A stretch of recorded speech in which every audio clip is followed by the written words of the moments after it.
Hello friends, જીસે 2026 જેની અંદર આપણે પેપર 1 એટલે કે ટીચિંગ એપ્ટિટ્યુડ એના વિશે વાત કરવાના છીએ કે શિક્ષણ અભિયોગ્યતામાં. તો આપણા સિલેબસની અંદર આપણને આપ્યું છે ટીચિંગ, જેની અંદર કોન્સેપ્ટ આપ્યા છે, objective, level of teaching, memory level, understanding level, reflective level, characteristics and basic requirement. તો વિડીયોની શરૂઆત કરીએ. ટીચિંગ એપ્ટિટ્યુડમાં ફર્સ્ટ છે કે મીનિંગ ઓફ ટીચિંગ. શિક્ષણ એટલે શું? તમને પણ ખબર છે અને મને પણ ખબર છે કે શિક્ષક એટલે શું.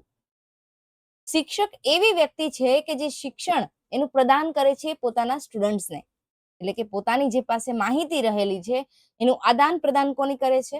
સ્ટુડન્ટ સાથે. એટલે કે જે સ્ટુડન્ટ જે અપરિપક્વ વ્યક્તિ છે એને પરિપક્વ બનાવવાનો પ્રયત્ન કરે છે તેને આપણે શું કહીશું? ટીચિંગ. ટીચિંગની ઘણી બધી ડેફિનેશનો છે જે ઘણા બધા અલગ અલગ ઓથરે આપી છે. તો જીસેટની અંદર મેઇનલી તમને ક્વેશ્ચન પૂછાતા હોય છે ટીચિંગની ડેફિનેશન રિલેટેડ, એટલે કે આ શિક્ષકની જે વ્યાખ્યા છે એ કોણે આપી છે, કયા ઓથરે આપી છે તેની વાત કરવાની છે. તો ફર્સ્ટ ડેફિનેશન છે કે teaching is a process of providing knowledge, skill, value, attitude to learner in a systematic manner to so that desired learning outcome can be achieved. જે શિક્ષક હોય છે એ પોતાની જે શિક્ષણની પદ્ધતિથી સ્ટુડન્ટ્સમાં શું કરે છે? નોલેજ વધારે છે, એનામાં કૌશલ્ય વધારે છે, એના વેલ્યુ, એટીટ્યુડ કે જેનાથી એને કંઈક ને કંઈક લર્નિંગ આઉટકમ મળે છે. તો એને આપણે શું કહીશું? શિક્ષણ. શિક્ષણ એ શીખનારાઓને જ્ઞાન, કુશળતા, મૂલ્યો અને વલણ એ વ્યવસ્થિત રીતે પ્રદાન કરવાની પ્રક્રિયા છે કે જેથી ઈચ્છિત શિક્ષિત પરિણામો પ્રાપ્ત કરી શકે. કોણ? સ્ટુડન્ટ્સ. હવે અલગ અલગ ઓથરે અલગ અલગ ડેફિનેશનો આપી છે. તેમાં અકોર્ડિંગ ટુ એડમંડ એમિન્ડન એ ઓથરે શિક્ષણ વિશે શું કહ્યું છે? Teaching is an interactive process primarily involving classroom talk which take place between teacher and pupil. કે શિક્ષણ એ એક પરસ્પર ક્રિયાત્મક પ્રક્રિયા છે કે જેમાં મુખ્યત્વે શિક્ષક અને વિદ્યાર્થી વચ્ચે વર્ગખંડમાં સંવાદ થાય છે. એટલે કે શિક્ષક અને સ્ટુડન્ટ્સ વચ્ચે શું થાય છે? માહિતીનું આદાન પ્રદાન થાય છે. Teaching is not only giving information but also, બધાને એવું લાગતું હોય છે કે શિક્ષણ એટલે શું? ખાલી માહિતી આદાન પ્રદાન કરી એટલું જ? ના. ગાઈડિંગ લર્નર્સ, દરેક અલગ અલગ લર્નર્સને શીખવે છે. બીજું, મોટિવેટિંગ સ્ટુડન્ટ્સ, જ્યારે કોઈ બાળક આગળ વધે છે, ક્યારે આગળ વધે છે? જ્યારે પોતાનું શિક્ષણ પૂરું કરે છે, પોતાની સ્કૂલ છે, કોલેજની અંદર એને પૂરું કરવા માટે પણ એક સપોર્ટની જરૂર હોય છે. એ સપોર્ટ કયો છે? એના શિક્ષક, એના ગુરુ. એના ગુરુ દ્વારા એને જે જ્ઞાન મળે છે એનાથી બાળક પોતાના કરિયરનું ભવિષ્ય બનાવી શકે છે. ડેવલપિંગ થિંકિંગ એબિલિટી, એ નવું નવું સોચવાનો પ્રયત્ન કરે છે. હવે જ્યારે કોઈ માણસ કોઈ વસ્તુ વિચારે જ નહીં તો એનામાં કોઈ વસ્તુનો વિકાસ થાય જ નહીં. પણ એ વિચારવાની પ્રક્રિયા એનામાં પેદા કોણ કરે છે? એક શિક્ષક કરે છે. ચોથું છે ક્રિએટિંગ પોઝિટિવ બિહેવિયરલ ચેન્જ, એટલે કે એક બાળકમાં જે કંઈ પણ બદલાવ આવે છે એ એક શિક્ષક દ્વારા આવે છે. કયા કારણથી આવે છે? પોતાના શિક્ષણના માધ્યમથી. કે જે બાળક પેલા કોઈ વ્યક્તિને કશું નોલેજ જ નથી અને જ્યારે એક શિક્ષક એનામાં ભરપૂર નોલેજ પ્રદાન કરે છે ત્યારે જે બાળક છે એ પોતાના વિચારોનું આદાન પ્રદાન કરે છે પોતાના શિક્ષક સાથે. એ વાર્તાલાપ કર્યા પછી એને બાળકને પણ ખ્યાલ આવે છે કે મારે આગળ શું કરવું જોઈએ. તો એ ક્રિએટિવ કરી શકે છે, પોતાના વિચારોને એક હકારાત્મક વિચારોમાં પરિવર્તન કરી શકે છે. હવે જીસેટમાં તમારે 1 માર્કનો એક પ્રશ્ન હોય છે, તો એમાં તમને ડેફિનેશન પૂછાતી હોય છે. તો ડેફિનેશન એ કયા ઓથરે ડેફિનેશન આપી છે એ રીતે પણ પૂછાય છે, અથવા તો તમને અલગ અલગ ડેફિનેશન આપે છે અને તમને પૂછે છે કે આ ઓથરની કઈ ડેફિનેશન છે. બીજી વસ્તુ કે તમે જોડકા જોડ્યા હશે તો એ જોડકામાં પણ ક્વેશ્ચન પૂછાતો હોય છે કે આ ડેફિનેશન કયા ઓથરે આપી હતી, આ ડેફિનેશન કયા ઓથરે આપી હતી. તો એમાંથી પણ ક્વેશ્ચન આવી શકે છે. તો મોસ્ટ ઇમ્પોર્ટન્ટ છે, તો આને તમે રાઇટ ડાઉન કરી લેજો પોતાની નોટબુક્સની અંદર. પહેલી વ્યાખ્યા છે જોન ડેવી. જોન ડેવીએ કીધું હતું કે teaching is the manipulation of the situation in which there are gaps or obstruction which an individual will seek to overcome and from which he will learn in the course of doing so. શિક્ષણ એ એક એવી પરિસ્થિતિનું આયોજન છે કે જેમાં અવરોધો અથવા ખામીઓ હોય અને વ્યક્તિ તેને દૂર કરવાનો પ્રયાસ કરતી વખતે શીખે છે. એચસી મોરિસને શું કીધું હતું? તો એચસી મોરિસને શું કીધું હતું? Teaching is N intimate contact between more mature personality and less mature one. કે શિક્ષણ એક વધુ પરિપક્વ વ્યક્તિ અને ઓછી પરિપક્વ વ્યક્તિ વચ્ચેનો નજીકનો સંપર્ક છે. શું કામ? કારણ કે જે બાળક છે એનામાં ઝીરો નોલેજ હોય છે, પણ જ્યારે એટ ધ ટાઈમ એ સ્કૂલમાં જાય છે અને પોતાનું શિક્ષણ લેવાનું શરૂ કરે છે ત્યારે એ વ્યક્તિ અપરિપક્વમાંથી પરિપક્વ બની જાય છે.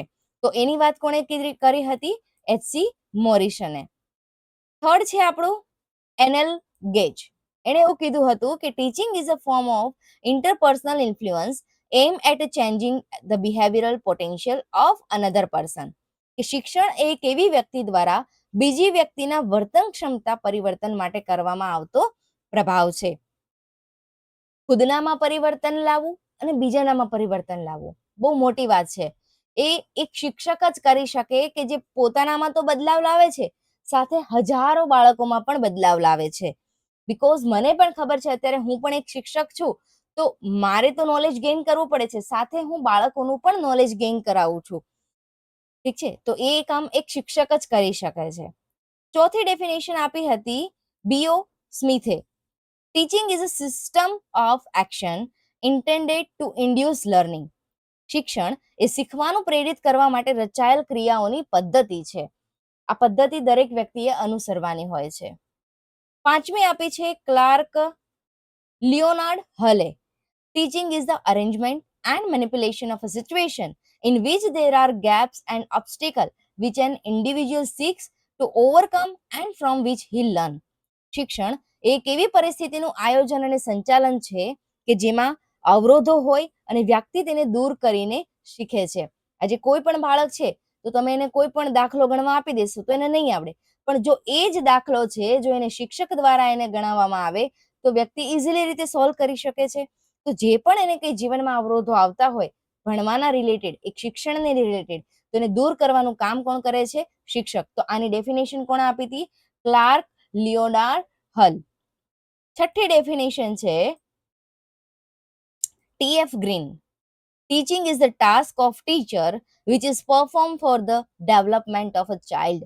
એક બાળકનો વિકાસ કરવો એ કોના હાથની વાત છે? એક શિક્ષકના હાથની વાત છે. તો એ ડેફિનેશન કોણે આપી હતી? ટીએફ ગ્રીને. 7th નંબરની ડેફિનેશન છે John Brubacher. Teaching is a arrangement and manipulation of a situation in which there are gaps or obstacles and from which learner try to overcome and learn. કે શિક્ષણ એક એવી પરિસ્થિતિનું આયોજન છે કે જેમાં શીખનાર અવરોધોને દૂર કરવાનો પ્રયત્ન કરી શકે છે અને પછી શીખી શકે છે. 8મા નંબરની ડેફિનેશન છે B F Skinner. Teaching is the arrangement of contingencies of reinforcement. કે શિક્ષણ એ પ્રોત્સાહન અને પુનર્બળની પરિસ્થિતિઓનું આયોજન છે. કઈ રીતે? કે તમે જ્યારે કોઈ એક બેઝિક લેવલ ઉપર હોવ છો અને તમારામાં જ્યારે એક શિક્ષક તમારા શિક્ષણનું ચિંતન કરે છે, એટલે કે એમાં પ્રોત્સાહન વધારે છે, ત્યારે તમારો એ પાયો શું થઈ જાય છે? મજબૂત બની જાય છે. એક રીઇન્ફોર્સમેન્ટ થયું કહેવાય. 9મી ડેફિનેશન છે કોણે આપી હતી? આ મોસ્ટ ઇમ્પોર્ટન્ટ છે રવિન્દ્રનાથ ટેગોર. એણે એવું કીધું હતું કે teacher can never truly teach unless he is still learning himself. શિક્ષક પોતે શીખતો ના હોય તો તે સાચા અર્થમાં શિક્ષણ આપી શકતો નથી. બીકોઝ જ્યારે આજે હું કઈ સ્ટુડન્ટ્સને શીખવું છું પણ મને જ ખુદને નોલેજ નથી તો હું સ્ટુડન્ટને શીખવી શકીશ નહીં. તો પહેલા શિક્ષકે શીખવું જરૂરી છે, ત્યારબાદ તમે સ્ટુડન્ટને સારી રીતે શિક્ષણ આપી શકો છો. હવે જ્યારે બી તમે કોઈ એક્ઝામ પેપર પીવાયક્યુ સોલ્વ કરશો ત્યારે તમને ઘણા બધા કોમન કીવર્ડ જોવા મળશે, જેમ કે ઇન્ટરેક્શન, બિહેવિયરલ ચેન્જ. તો આ બધું કોનામાં આવે છે? એક સ્ટુડન્ટ્સમાં. ગાઈડન્સ એ આપવાનું કામ કોણ કરે? Teacher. Learning process, communication, development, experience and motivations. આ દરેક વસ્તુ એક શિક્ષક માટે કામની હોય છે. હવે વાત કરીએ કોન્સેપ્ટ ઓફ ટીચિંગ. ટીચિંગનો કોન્સેપ્ટ શું છે? શિક્ષણનો કંઈક ને કંઈક તો હોય ને કોન્સેપ્ટ. તો teaching is a social process, એટલે કે એક સામાજિક પ્રક્રિયા છે. કેવી પ્રક્રિયા છે? સામાજિક. જે સમાજના સ્ટુડન્ટો, દરેક દીકરા અને દીકરીઓને ભણાવવાનું કાર્ય કરે છે એક શિક્ષક. And interactive process. તમે સ્કૂલમાં જાઓ તો ટીચર એકલા એકલા બોલે છે? ના, સાથે શું કરે છે? સ્ટુડન્ટ્સને પણ ભણાવે છે અને સ્ટુડન્ટ પણ સામે સાથે જવાબ આપે છે. તો એ પ્રોસેસને કઈ કહેવાશે? Interactive process. આ જીસેટ એક્ઝામમાં પ્રીવિયસ યર ક્વેશ્ચન્સની અંદર આ ક્વેશ્ચન પૂછાઈ ગયો છે. તો ટીચિંગના કોન્સેપ્ટ વિશે પણ ક્વેશ્ચન આવે છે. મોસ્ટ ઇમ્પોર્ટન્ટ છે. ગોલ ઓરિએન્ટેડ એક્ટિવિટી, એટલે કે બાળકોના ધ્યેયલક્ષી પણ પ્રવૃત્તિઓ કરાવવામાં આવે છે. બોથ આર્ટ એન્ડ સાયન્સ, એટલે કે કલા અને વિજ્ઞાન એ બંને છે. કન્ટિન્યુઅસ એન્ડ ડાયનામિક પ્રોસેસ, કહેવાય ને કે સતત અને ગતિશીલ પ્રક્રિયા છે. માણસ જીવેથી લઈને મર્યા સુધી લર્નિંગ કરી શકે છે, because it's a continuous and dynamic process. Next one is a important features of teaching. Main features કયા કયા ધ્યાનમાં રાખવાના હોય છે? ઇન્ટરેક્શન. તો ઇન્ટરેક્શન કોની વચ્ચે થાય છે? ઇન્ટરેક્શન બિટવીન ટીચર અને સ્ટુડન્ટ્સની વચ્ચે થાય છે. ગોલ ઓરિએન્ટેડ, ધ્યેયની વાત કરો છો પણ કોની? તો સ્ટુડન્ટ્સની. તો teaching has a pre defined objective. ધ્યેય સુધી માણસ ત્યારે જ પહોંચી શકે કે જ્યારે એને પહેલા બેઝિક નોલેજ હોય, અને એ બેઝિક નોલેજ કોણ આપે છે? એક શિક્ષક. Planned activity. Lesson planning is a important. Lesson plan તમારો મોસ્ટ ઇમ્પોર્ટન્ટ હોય છે. બિહેવિયરલ ચેન્જ, કે ડેવલપ નોલેજ એન્ડ એટીટ્યુડની વાત કરે છે, જેનાથી તમારામાં બિહેવિયરલ ચેન્જ થાય છે. કન્ટિન્યુઅસ પ્રોસેસ છે. Learning never stop. તમે શિક્ષણ ક્યારેય તમે સ્ટોપ કરી ન શકો. તમે એટ ધ એન્ડ ટાઈમ તમે 70 વર્ષ 80 વર્ષના થાવ તો પણ તમે કોઈને કોઈ વસ્તુ શીખી શકો છો. ડાયગ્નોસ્ટિક એન્ડ રેમિડિયલ, એટલે કે ટીચર આઈડેન્ટિફાય લર્નિંગ ડિફિકલ્ટી. તમે જ્યાં કંઈ પણ મૂંઝવણ અનુભવો છો દરેક સબ્જેક્ટ રિલેટેડ, તો એ દરેક વસ્તુની અંદર તમારા એક કહેવાય ને કે ટીચર એ તમારી ડિફિકલ્ટીને દૂર કરી શકે છે. તો મિત્રો, આ છે ટીચિંગ એપ્ટિટ્યુડ. આમાં દરેક વિડીયોની અંદર બહુ જ મહેનત લાગતી હોય છે. જો તમને મારું ટીચિંગ સારું લાગ્યું હોય તો અત્યારે જ વિડીયોને લાઈક કરી દેજો અને કોમેન્ટ કરવાનું ભૂલતા નહીં, કે જેથી હું નેક્સ્ટ વિડીયો તમારા માટે બહુ સારો લાવી શકું. પછી છે objective of teaching. The objective of teaching refers to the expected behavioural change in student after learning. કે જ્યારે સ્ટુડન્ટ લર્નિંગ કરી ચૂકે છે, એટલે કે શિક્ષણનું જ્ઞાન લઈ ચૂકે છે, ત્યારબાદ એનામાં બિહેવિયરલ ચેન્જ આવે છે. તો એ કયા કયા ચેન્જીસ છે, તો એ કયા કયા ઓબ્જેક્ટિવ છે એની વાત કરીએ તો પહેલો ઓબ્જેક્ટિવ છે આપણો કોગ્નેટિવ ઓબ્જેક્ટિવ, જેને કહેવાશે જ્ઞાનાત્મક ઉદ્દેશ્ય. Related to knowledge and intellectual development, એટલે કે જ્ઞાન અને બૌદ્ધિક વિકાસ સાથે સંબંધિત છે, જેને કહીશું આપણે કોગ્નેટિવ. તો જ્ઞાન અને બૌદ્ધિક વિકાસ, તો આ બંને વસ્તુ ક્યાં રહેલી છે?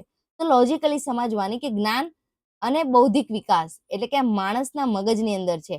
તમને આ મગજની અંદર ટોટલી જ્ઞાન હશે તો જ તમારો શું થશે? બાર વિકાસ થશે. શું થશે? વિકાસ. તો એને આપણે કહીશું જ્ઞાનાત્મક ઉદ્દેશ. તો કોગ્નેટિવની અંદર આપણે મગજની અંદર કયું જ્ઞાન ઉત્સવે? તો અન્ડરસ્ટેન્ડિંગ કોન્સેપ્ટ. દરેક કોન્સેપ્ટ આપણે સારી રીતે એને શું કરીએ છીએ? સમજીએ છીએ. સોલ્વિંગ પ્રોબ્લેમ્સ, એટલે કે સમસ્યાનું નિરાકરણ પણ લાવીએ છીએ. ક્રિટિકલ થિંકિંગ, એટલે કે વિવાચનાત્મક વિચારસરણી પણ આપણે કરીએ છીએ. બીજો ઓબ્જેક્ટિવ છે આપણો અફેક્ટિવ ઓબ્જેક્ટિવ, એટલે કે લાગણીશીલ. ઘણા વ્યક્તિ લાગણીશીલ હોય ને, કે કોઈ શિક્ષક એવું હોય કે કોઈ બાળક રોતું હોય ને તો પોતે પણ ઇમોશનલ થઈ જાય છે, બીકોઝ એક લાગણી છે એની અંદર રહેલી, એટલા માટે એક ભાવનાત્મક જોડાયેલું છે એક બાળક પ્રત્યેનું, એટલા માટે લાગણીશીલ થઈ જાય છે. રિલેટેડ ટુ ઇમોશન, એટીટ્યુડ્સ એન્ડ વેલ્યુની વાત કરી છે કે લાગણીઓ, વલણ અને એના મૂલ્યો સાથે શું હોય છે? એ સંબંધિત હોય છે. તો અફેક્ટિવ ઓબ્જેક્ટિવ કઈ રીતે લાગી શકે? તો રિસ્પેક્ટ ફોર અધર. કહેવાય ને કે આપણે ગમે ત્યારે કોઈ સામેવાળા વ્યક્તિની રિસ્પેક્ટ કરવી જોઈએ. આપણાથી મોટા હોય, વડીલ હોય, આપણાથી એજ્યુકેશન્સમાં મોટા હોય, દરેક સેક્ટરમાં જ્યાં પણ જાઓ તો આપણે સામેવાળાની રિસ્પેક્ટ કરવી જોઈએ. જો આપણે કોઈની રિસ્પેક્ટ કરીશું તો કોઈ આપણી રિસ્પેક્ટ કરશે, અધરવાઇઝ આપણી રિસ્પેક્ટ કરશે નહીં. Interest in learning.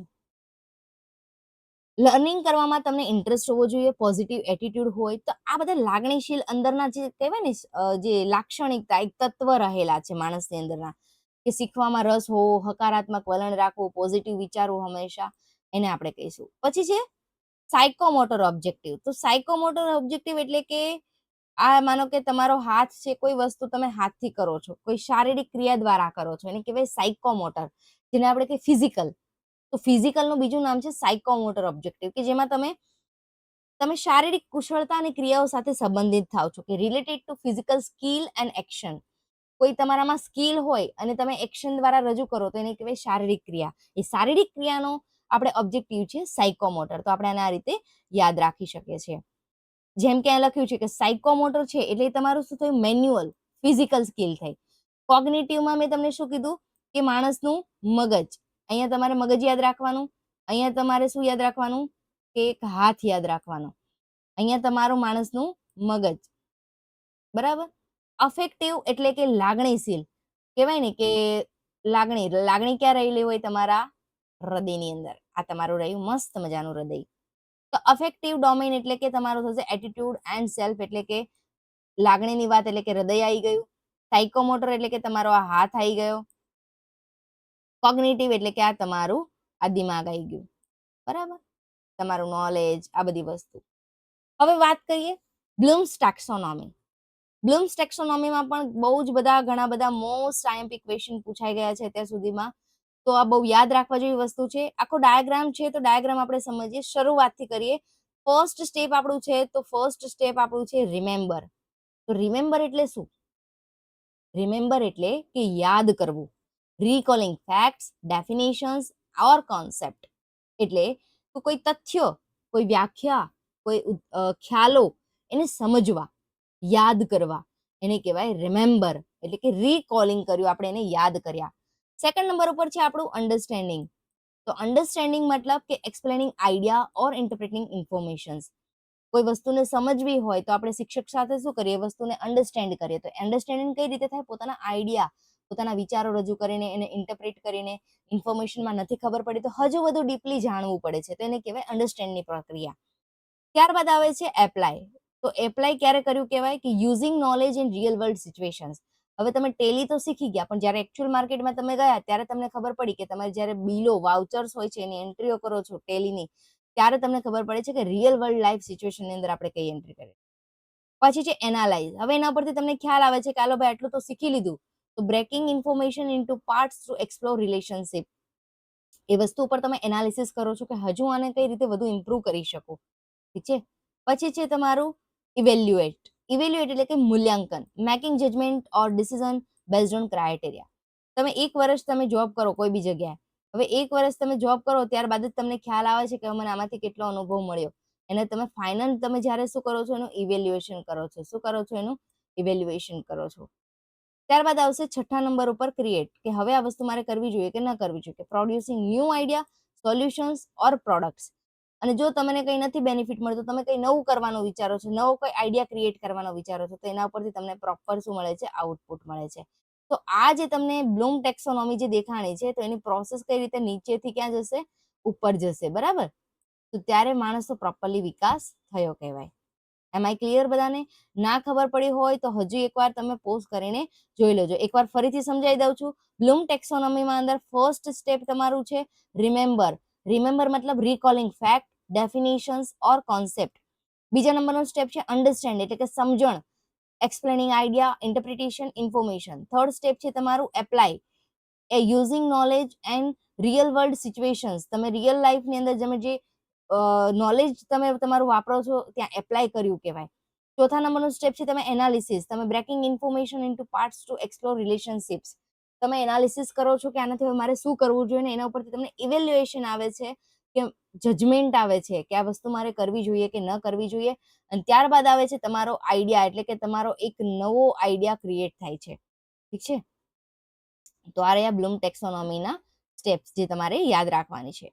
પછી છે કોગ્નેટિવ, અફેક્ટિવ અને સાયકોમોટર. કોગ્નેટિવ ડોમેન્સમાં શું કીધું હતું મેં તમને? આ રીતે માણસનું મગજ યાદ રાખવાનું. ત્યારબાદ અફેક્ટિવ ડોમેન. તો અફેક્ટિવ ડોમેન મતલબ શું થશે? આ તમારું દિલ. શું રહ્યું? દિલ. થોડું બરાબર નથી આવડતું આપણને ડ્રોઈંગ, થોડું જોઈ લેજો. દિલ આવી ગયું, મસ્ત. આ છે અફેક્ટિવ ડોમેન એટલે કે તમારું દિલ. સાયકોમોટર એટલે કે આ તમારા હાથની વાત કરી. શેની વાત કરી? હાથ એટલે કે શારીરિક ક્રિયાઓની વાત કરી. કોગ્નેટિવ ડોમેન તો વન બાય વન સમજીએ. કોગ્નેટિવ ડોમેન એટલે શું? તો knowledge, comprehension, application, analysis, synthesis and evaluations. તો કોગ્નેટિવ ડોમેનની અંદર આ બધા જે સ્ટેપ આપ્યા છે 6 સ્ટેપ એ તમારે સિક્વન્સમાં યાદ રાખવાના છે. સ્ટાર્ટિંગથી આ પહેલા નંબરનું, આ બીજા નંબરનું, આ ત્રીજા નંબરનું, આ ચોથા નંબરનું, આ પાંચમા નંબરનું અને છઠ્ઠા નંબરનું. તો આને તમને એક ઇઝીલી એક ટ્રીક શીખવાડું છું જે યાદ રાખવાની છે, જેનાથી તમને યાદ રહેશે કે કોગ્નેટિવ ડોમેન કહેવાય કોને. તો તમારે એના સ્ટેપ્સ તમને ઘણીવાર જીસેટની અંદર ક્વેશ્ચન્સની અંદર પૂછાતા હોય છે. તો આના સ્ટેપ્સ તમને યાદ રાખવા માટે એક શોર્ટકટ કી આપું છું, કે સી આ સી. શું કરવાનું? કે સી આ સી. Knowledge, comprehension, application, analysis, synthesis, evaluation. એ શું થઈ ગયું તમારું? Cognitive domain. હવે વાત કરીએ આપણે સેકન્ડ નંબર ઉપર છે અફેક્ટિવ ડોમેન. તો અફેક્ટિવ ડોમેન શેની વાત કરે છે? Attitude and emotional domain. તો receiving, responding, valuing, organising and characterisations. તો આનું આપણે લખ્યું હતું કે આર વોક. શું લખ્યું હતું? આનું આપણે લખીશું શોર્ટકટ કી આર વોક. આ શોર્ટકટ કી યાદ રાખજો, બહુ જ ઇમ્પોર્ટન્ટ છે. મોસ્ટ દરેક વખતે એક્ઝામમાં પૂછાતો. Receiving, responding, valuing, organising and characterising. Third છે આપણું સાયકોમોટર ડોમેન, કે જે ફિઝિકલ, જે શારીરિક ક્રિયા ઉપર ધ્યાન આપે છે. મને તો પેલું છે reflex movement, basic fundamental movements, perceptual ability, physical ability, skill movement and non discrimination movement. મતલબ આ દરેકે દરેક જે ક્રિયા છે એ તમામે તમામ કઈ છે? ફિઝિકલ છે, એટલે કે શારીરિક ક્રિયાઓ છે. બરાબર? રિફ્લેક્સ મુવમેન્ટ છે, બેઝિક ફંડામેન્ટલ છે, એબિલિટી છે, ફિઝિકલ એબિલિટી, પરસેપ્ચ્યુઅલ છે, સ્કિલ છે અને નોન ડિસ્ક્રિપ્શન. અહીંયા તમને આપી દીધા છે. કોગ્નેટિવ એટલે કે દિમાગ, અફેક્ટિવ એટલે કે હૃદય અને સાયકોમોટર એટલે કે તમારી શારીરિક ક્રિયાઓ વિશે છે. આઈ હોપ તમને ક્લિયર થઈ ગયું હશે. તો કમેન્ટમાં લખી દેજો, I will crack GSET 2026. Positive affirmation હંમેશા જરૂરી છે. તમે જેટલું પોઝિટિવ રહેશો કે હા હું શીખી રહી છું, હું ક્રેક કરી દઈશ, તો તમે ઓબ્વિયસલી કરી દેશો. અને વિડીયોને અંતમાં લખી દેજો કે તમને વિડીયો કેવો લાગ્યો. Explanation with example. રિમેમ્બર મતલબ શું થશે? કે રિકોલ કરવું. ફેક્ટ એટલે કે ડિફાઇન ટીચિંગ. તમે કોઈ વસ્તુનું ફેક્ટ તમે જાણો છો, સમજો છો એકચ્યુઅલમાં, એને કહેવાશે રિમેમ્બર. પછી છે અન્ડરસ્ટેન્ડિંગ. તો એને કેટલું તમે આઈડિયા દ્વારા સમજ્યા. કોઈ બી તમે ટીચિંગ એપ્ટિટ્યુડનો તમે કોઈ બી ક્વેશ્ચન લઈ લો તો તમે એને કેટલું અન્ડરસ્ટેન્ડ કરી શકો છો, કેટલું સમજી શકો છો. એપ્લાઇંગ એટલે કે યુઝ નોલેજનો કેટલો ઉપયોગ કરો. એનાલાઇઝિંગ એટલે કે બ્રેક ઇન્ટુ પાર્ટ્સ, એટલે કે કમ્પેરેટિવ ટીચિંગ સ્ટાઇલ અલગ અલગ શીખો છો. ઇવેલ્યુએટિંગ એટલે કે જજ વેલ્યુ નિર્ધારિત થાય છે. અને ક્રિએટિંગ એટલે કે પ્રોડક્ટ ન્યૂ આઈડિયાનો તમે શું કરો છો? વિકાસ કરો છો. જે આપણે ઓલરેડી ઉપર આપણે શેમાં શીખ્યા? તો આપણે એમાં શીખ્યા બ્લૂમ ટેક્સોનોમીની અંદર. શેની અંદર શીખ્યા આપણે? તો આપણે શીખ્યા બ્લૂમ ટેક્સોનોમીની અંદર. એકવાર જોઈ લેજો. હવે વાત કરીએ આપણે લેવલ ઓફ ટીચિંગ. તો લેવલ ઓફ ટીચિંગમાં ઘણા બધા લેવલ છે. Level of teaching explain the depth of classroom teaching and mental environment. There are 3 levels of teaching. First one is a memory level, second one is a understanding level and third one is a reflective level. તો first level is memory level teaching, જેને આપણે કહીશું યાદ શક્તિ સ્તરનું શિક્ષણ. જે આપણે ફર્સ્ટ વિડીયોની અંદર આપણે જોયું હતું કે ટીચિંગના પ્રકારો કેટલા છે, કયા કયા લેવલ છે. પેલું હતું આપણું મેમરી લેવલ ઓફ ટીચિંગ, જેને આપણે કહીશું યાદ શક્તિ સ્તરનું શિક્ષણ. Memory level teaching focus on memorisations and recall of fact. એટલે કે યાદ શક્તિ સ્તરનું શિક્ષણ યાદ રાખવા અને હકીકતોને યાદ રાખવા ઉપર ધ્યાન કેન્દ્રિત કરે છે. કોઈ વસ્તુને બેઝિકથી સમજવી હોય, એને યાદ રાખવી હોય, કોઈ હકીકતો સમજવી હોય, એને આપણે કહીશું મેમરી લેવલ ટીચિંગ. કેરેક્ટરિસ્ટિક્સ આપે છે કે ટીચર સેન્ટર હોય છે, એટલે કે એમાં મેઇન વ્યક્તિ કોણ હોય છે? આ ટીચર છે એ તમારા મેઇન હોય છે. અને જે સ્ટુડન્ટ્સ હોય છે એ ખાલી માત્ર સાંભળે જ છે. બરાબર? ના કે કોઈ રિસ્પોન્ડ કરે છે. સ્ટુડન્ટ છે એ કોઈ રિસ્પોન્ડ કરે છે તો ના, ખાલી ઓનલી ટીચર જ શું હોય છે? એ એક્ટિવ હોય છે. એટલે આમાં મેઇન કોણનો રોલ હોય છે? તો એક મેઇન રોલ હોય છે એના ટીચરનો. Focus on rote learning. ગોખણપટ્ટી જેવું શીખવાડે. જેમ કે શરૂઆતમાં નાના નાના બાળકો આપણે પણ હતા તો શું કરતા? આવડે નહીં તો માણસ યાદ રાખે, 5 વાર લખે, 10 વાર લખે. તેને રોટ લર્નિંગ કહેવાશે. મિનિમમ થિંકિંગ, ઓછું સોચે. Useful at primary level and knowledge of production. પ્રાથમિક સ્તરે એ વસ્તુનો ઉપયોગી લાવવા માટે અને જ્ઞાન પ્રજનન કરવા માટે આનો ઉપયોગ થાય છે. શેનો? Memory level of teaching. Advantage કયા છે? મેમરી લેવલથી શું થાય? તો યુઝફુલ ફોર બિગનર્સ. નવા નિશાળિયા હોય ને એના માટે કામનું. તો useful for beginners. Build basic knowledge એટલે કે મૂળભૂત જ્ઞાનનું શું થાય છે, નિર્માણ થાય છે. Helpful in learning formulas and fact એટલે કે સૂત્રો અને હકીકતો શીખવામાં પણ શું થાય છે, મદદરૂપ થાય છે. તો જે વસ્તુના ફાયદા હોય તો એ વસ્તુના ગેરફાયદા પણ હોય. તો ડિસએડવાન્ટેજ કયા છે કે નો ક્રિએટિવિટી. તમે માણસ ગોક ગોક કરશો તો રિયાલિટીની વસ્તુ તમે ભૂલી જ જશો. જ્યારે પ્રેક્ટિકલ લાઈફની વાત કરશો, પ્રેક્ટિકલ સિચ્યુએશનની વાત કરશો, તો જ્યારે તમારે શીખવાનું આવશે ત્યારે તમે શું થઈ જશો, ભૂલી જશો. નો ડીપ અન્ડરસ્ટેન્ડિંગ. કેમ? કેમ કે તમે એ વસ્તુની યાદ જ નથી રાખી, સમજ્યા જ નથી, તો પછી તમે એને ઊંડી સમજણનો અભાવ કહીશો. અને પેસિવ લર્નિંગ એટલે કે નિષ્ક્રિય શિક્ષણ. તમે માત્ર સાંભળવા ખાતર સાંભળ્યું પણ એ વસ્તુને અમલમાં લાયા નહીં, તો એને કહેવાશે પેસિવ લર્નિંગ. એક્ઝામ્પલમાં આપ્યું છે કે memorisation, multiplication, tables, learning historical concept એટલે કે ઐતિહાસિક તારીખો શીખવી, ગુણાત્મક કોષ્ટકો યાદ રાખવા. આ બધી વસ્તુ તમારે બેઝિકની અંદર આવશે. શેની અંદર આવશે? બેઝિકની અંદર. જે બેઝિકની વાત કરે છે એને આપણે કયું કહીશું? Memory level teaching. કયું કહીશું? Memory level teaching. I hope તમને ક્લિયર થઈ ગયું. સેકન્ડ વાત કરીએ આપણે હવે અન્ડરસ્ટેન્ડિંગ લેવલ એટલે કે સ્તર શિક્ષણને સમજવું. This level focus on understanding concept and relationship. તો આ વાત કોણે કરી હતી? તો હર્બર્ટ મોડલે, પ્રપાઉન્ડ બાય હર્બર્ટ. અને મેમરી લેવલમાં હન્ટ. કેરેક્ટરિસ્ટિક્સ આપે છે કે લોજિકલ એક્સપ્લેનેશન કરે છે એટલે કે તાર્કિકની સમજૂતી આપે છે. સ્ટુડન્ટ પાર્ટિસિપેટ કરે છે. કેમ? વિદ્યાર્થી પણ સહભાગી થાય છે. હવે મેં કીધું હમણાં જ કે આ ટીચર છે, હવે ટીચર છે અને આ સ્ટુડન્ટ છે, તો ટીચર એ વસ્તુનો ક્વેશ્ચન પૂછે છે અને બાળક એ વસ્તુનો શું કરે છે? જવાબ આપે છે. તો ટીચર હકારાત્મક પૂછે છે તો સ્ટુડન્ટ હકારાત્મક આપે છે અને નકારાત્મક પણ આન્સર આપે છે. તો બંને વચ્ચે જ્યારે શું થાય છે? માહિતીનું આદાન પ્રદાન થાય છે. Focus on comprehension and useful of example. સમજણ ઉપર ધ્યાન કેન્દ્રિત કરે છે અને તાર્કિક વસ્તુઓના પણ ઉદાહરણો આપે છે. ફાયદા કયા કયા છે? કે બેટર અન્ડરસ્ટેન્ડિંગ, સારી રીતે વસ્તુઓ સમજી શકે છે. એક્ટિવ પાર્ટિસિપેશન એટલે કે કહેવાય ને કે એક સક્રિય ભાગીદારી તરીકે એ ભજવે છે પોતાનો પાર્ટ. પછી છે ડિસએડવાન્ટેજ. તો ગેરફાયદા કયા કયા છે? ટાઈમ કન્ઝ્યુમિંગ છે અને રિક્વાયર સ્કિલ ટીચર કે સમય માંગી લે છે અને કુશળ શિક્ષકની જરૂર પડે. કેમ કે આ વસ્તુ જ્યારે કોઈ વ્યક્તિને નહીં ખબર પડે તો એમાં ટોટલી ટાઈમ તો જવાનો જ છે. બીજું કે રિક્વાયર સ્કિલ ટીચર, એમાં શિક્ષણને પણ નોલેજ હોવું જોઈએ. બાળકો વારંવાર પ્રશ્ન પૂછે ને શિક્ષકને જો ના આવડે તો એમાં બેડ ઇમ્પ્રેશન કોની પડશે? એક શિક્ષકની. એક્ઝામ્પલ આપ્યું છે કે explaining demand and supply using market example. બરાબર, એને સમજવું બહુ જરૂરી. જો તમે ખોટી જગ્યાએ ઇન્વેસ્ટ કરી દો તો તમે લેવાના દેવા થઈ જાય. હર્બેરિયન સ્ટેપ આપ્યા છે: preparation, presentation, comparison, generalisations and applications. Third level છે આપણું રિફ્લેક્ટિવ લેવલ ઓફ ટીચિંગ એટલે કે પ્રતિબિંબિત સ્તરનું શિક્ષણ. કે reflective level teaching develop critical thinking, problem solving and independent judgement. હવે માનો કે આ ટીચર છે અને આ સ્ટુડન્ટ છે.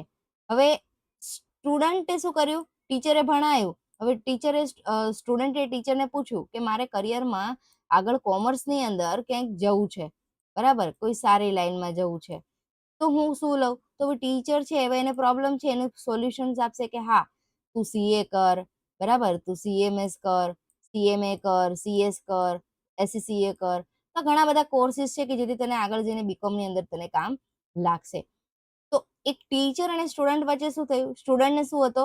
પ્રોબ્લેમ હતો. તો એ પ્રોબ્લેમનું સોલ્યુશન કોણ લાવ્યું? તો ટીચર. બરાબર, તો આ પ્રોબ્લેમનું સોલ્યુશન કોણ લાવ્યું? ટીચર. તો જેનાથી શું થયું? માહિતીનું આદાન પ્રદાન. આ વસ્તુનું જે લર્નિંગ છે, જે ટીચિંગ છે, એને કયું કહેવાશે? Reflective level of teaching. ચિંતનશીલ સ્તરનું શિક્ષણ, વિવેચનાત્મક વિચારસરણી, સમસ્યાનું નિરાકરણ અને સ્વતંત્ર નિર્ણય લેવાની શક્તિ વિકસાવે છે. કોણે આપ્યું હતું? તો હન્ટે. કેરેક્ટરિસ્ટિક છે: સ્ટુડન્ટ સેન્ટર રહેશે, રિસર્ચ ઓરિએન્ટેડ રહેશે, પ્રોબ્લેમ સોલ્વિંગ એપ્રોચ રહેશે, ક્રિટિકલ એનાલિસિસ રહેશે અને ઇન્ડિપેન્ડન્ટ થિંકિંગ. બરાબર, તો આ દરેકે દરેક વસ્તુ એક રિફ્લેક્ટિવ લેવલની અંદર હોય છે. કયા એના ફાયદા છે? કે ડેવલપ ક્રિએટિવિટી, સર્જનાત્મકતાને વિકસાવે છે. એન્કરેજ ઇનોવેશન, જ્યારે બાળક એક નવું નવું વિચારવાનું સ્ટાર્ટ કરે ને તો એ સ્ટાર્ટઅપનું વિચારે. સ્ટાર્ટઅપ એટલે કે ઇનોવેશન, એક નવીનતાને પ્રોત્સાહન આપે છે. પ્રમોટ ડીપ લર્નિંગ એટલે કે સર્જનાત્મકતા અને ઊંડી શિક્ષણની નીતિને શું આપે છે? પ્રોત્સાહન આપે છે. ડિસએડવાન્ટેજ, ગેરફાયદા કયા છે? ડિફિકલ્ટી ફોર બિગનર્સ, નવા સ્ટુડન્ટ્સ હોય, કોઈ આઈડિયા જ ના હોય જીવનમાં શું કરવું છે. નીડ ટ્રેનર્સ, ટીચર્સ, એને બહુ પ્રશિક્ષિત શિક્ષકોની જરૂર હોય છે. ટાઈમ ઇન્ટેન્સિવ, સમય સઘન હોય છે. કમ્પેરિઝન આપ્યું છે તમને લેવલ ઓફ ટીચિંગનું. તો મેમરી લેવલ, અન્ડરસ્ટેન્ડિંગ લેવલ અને રિફ્લેક્ટિવ લેવલ. ફોકસ શેના ઉપર કરે છે? તો મેમરી લેવલ મેમોરાઇટાઇઝેશન ઉપર કરે છે. શેના ઉપર કરે છે? મેમોરાઇટાઇઝેશન ઉપર શું કરે છે? એ ફોકસ કરે છે. ત્યારબાદ છે અન્ડરસ્ટેન્ડિંગ લેવલ. શેના ઉપર ફોકસ કરે છે? અન્ડરસ્ટેન્ડિંગ ઉપર. રિફ્લેક્ટિવ લેવલ છે એ શેના ઉપર ફોકસ કરે છે? તો ક્રિટિકલ થિંકિંગ ઉપર. આમાં ટીચરનો રોલ કયો હોય છે? મેમરી લેવલમાં ટીચર જ બોલ કરે, સ્ટુડન્ટ શું કરે? સાંભળે, તો એ ડોમિનન્ટ રોલ કહેવાય. અન્ડરસ્ટેન્ડિંગમાં ટીચર અને સ્ટુડન્ટ બંને એકબીજાને રિપ્લાય આપે તો એને કહેવાય ગાઈડ કર્યું કહેવાય.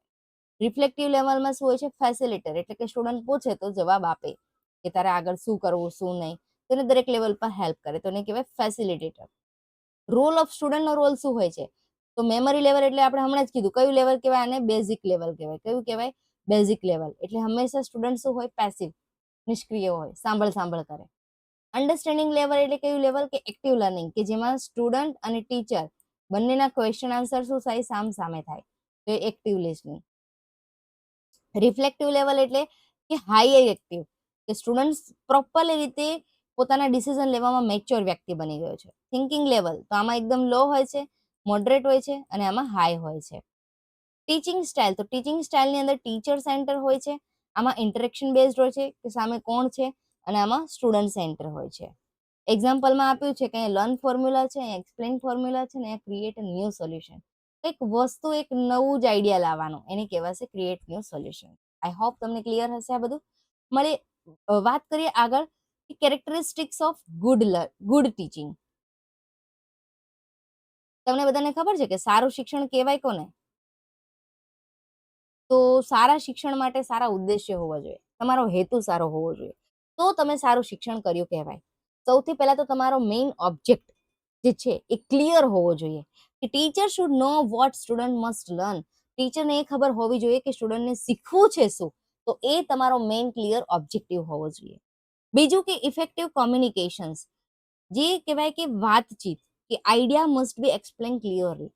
કોઈ વસ્તુ કોઈ સ્ટુડન્ટને તમે કોઈ વસ્તુ સમજાવી રહ્યા છો, કોઈ ટોપિક, પણ સ્ટુડન્ટને એ ટોપિક સમજમાં નહીં આવતો, તમે એને શું કરો? કોઈ એક બીજા એક્ઝામ્પલથી સમજાવો, તો એને વધારે અસરકારક રીતે સમજાવી શકો તમે. તો સેકન્ડ પોઈન્ટ છે આપણો ઇફેક્ટિવ કોમ્યુનિકેશન.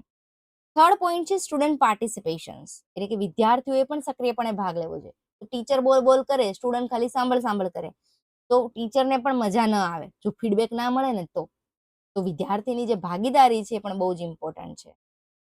પછી છે મોટિવેશન, એટલે કે પ્રેરણા. એ આપવાનું કામ કોનું છે? એક શિક્ષકનું, અને જેટલા પણ યુટ્યુબ ચેનલ વાળા જે મોટિવેશનલ ટ્રેનર છે એનું કામ છે કે શિક્ષકે વિદ્યાર્થીઓને પ્રોત્સાહિત કરવા જોઈએ. ટીચર શુડ મોટિવેટ લર્નર્સ, પણ શેના માટે? ભણવા માટે, એક્ઝામ માટે, પોતાના ગોલ માટે, દરેક માટે એને મોટિવેટ કરવા પડે.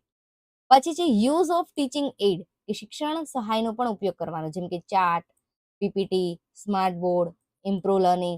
આજે અત્યારના જમાનામાં ઓનલાઈન ડિજિટલ લર્નિંગ બહુ જ બધી જગ્યાએ વ્યાપક વધી ગયું છે, કે જેમાં ચાર્ટ, પીપીટી, સ્માર્ટ બોર્ડ શિક્ષણમાં પણ સુધારો થઈ ગયો છે.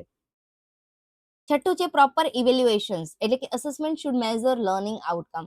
દરેક 3 મહિને તમારી એક મિડ સેમ હોય છે અને યુનિવર્સિટી એક્ઝામ હોય છે, તો આનાથી તમારું એક પ્રોપર ઇવેલ્યુએશન થાય છે કે સ્ટુડન્ટ્સને એકચ્યુઅલમાં આવડ્યું કેટલું.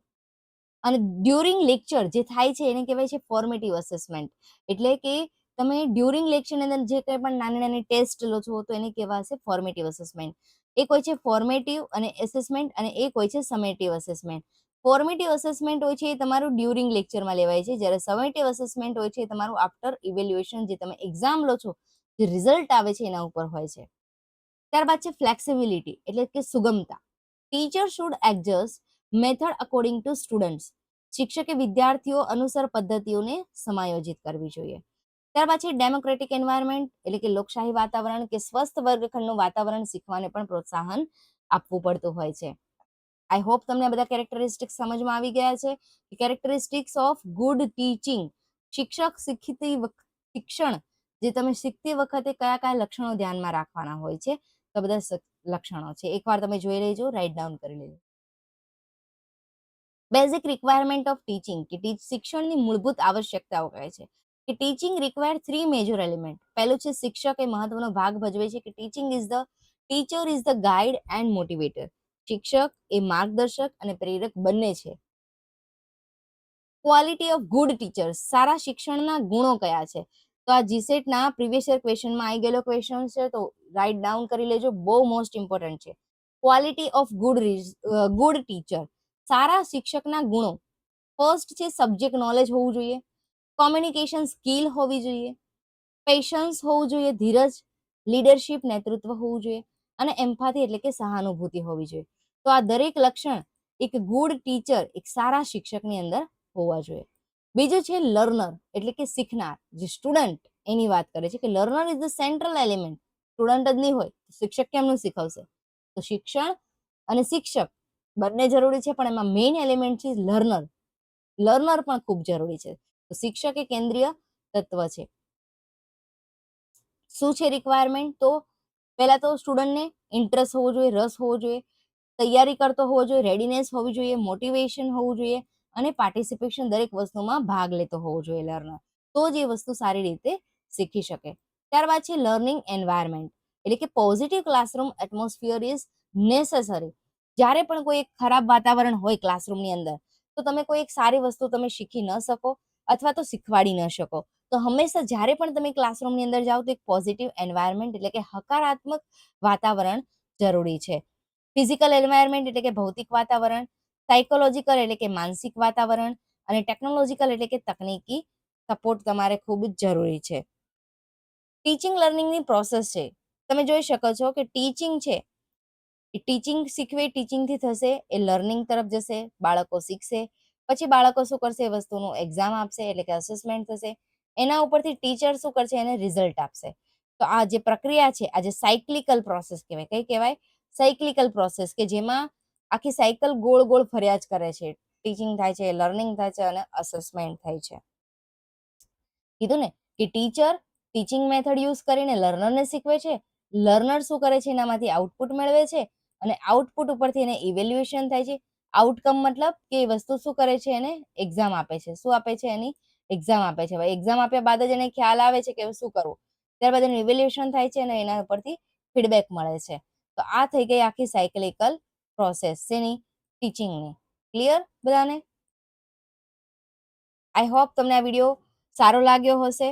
તો પ્લીઝ વિડીયો સારો લાગ્યો હોય તો યુટ્યુબ ચેનલને સબસ્ક્રાઇબ કરી દેજો, અને ટેલિગ્રામ ચેનલને જોઈન કરી લેજો, જેથી અવનવા વિડીયોની ઇન્ફોર્મેશન તમને ટેલિગ્રામની અંદર મળતી રહે. અને જો તમારે આ વિડીયોની પીડીએફ નોટ્સ જોતી હોય તો અત્યારે જ ટેલિગ્રામ જોઈન કરી લો, અને બીજા વિદ્યાર્થીઓને પણ આ વિડીયો શેર કરી દો, કે જેથી એ લોકો પણ ફ્રી ઓફ કોસ્ટની અંદર શીખી શકે છે. તો મળીએ નેક્સ્ટ વિડીયોમાં. જય દ્વારકાધીશ.